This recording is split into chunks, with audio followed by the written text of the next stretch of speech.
How to remove header and footer from Squarespace. Hello guys, and welcome to this new tutorial. In today's video I'm going to show you how simple and easy it is to remove the header and also the footer from your Squarespace website.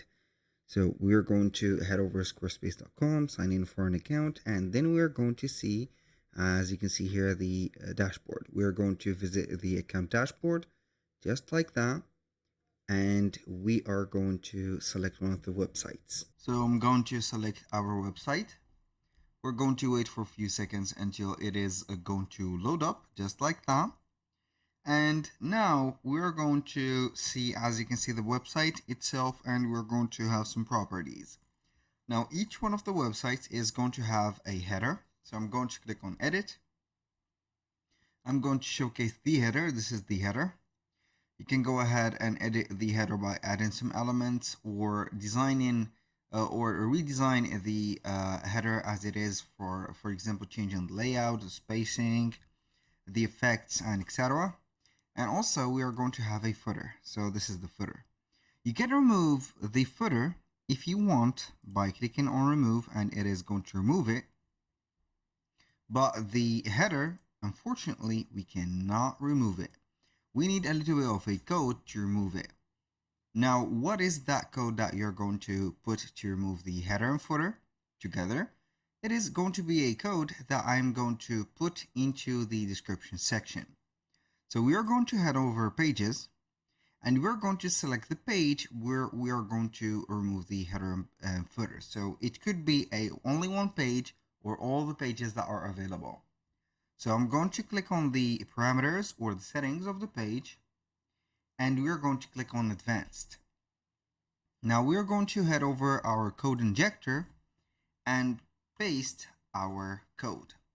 So basically we are going to hide our header and footer. So we are going to choose the style, the header and the footer, and the display is going to be having the order of none. So we are going to click on save. And as you can see, the header is gone and the footer also is gone. When I click on edit, I do not see the footer and also the header. Now, how we can get them back? Easy.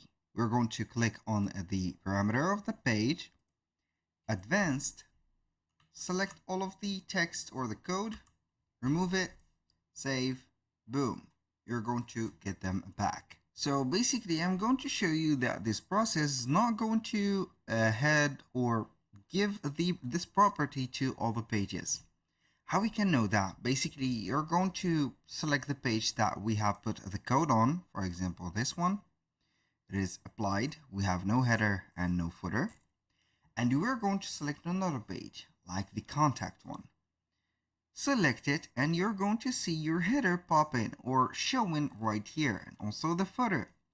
So I'm going to let you see that they are going to be identified as header and footer, like that.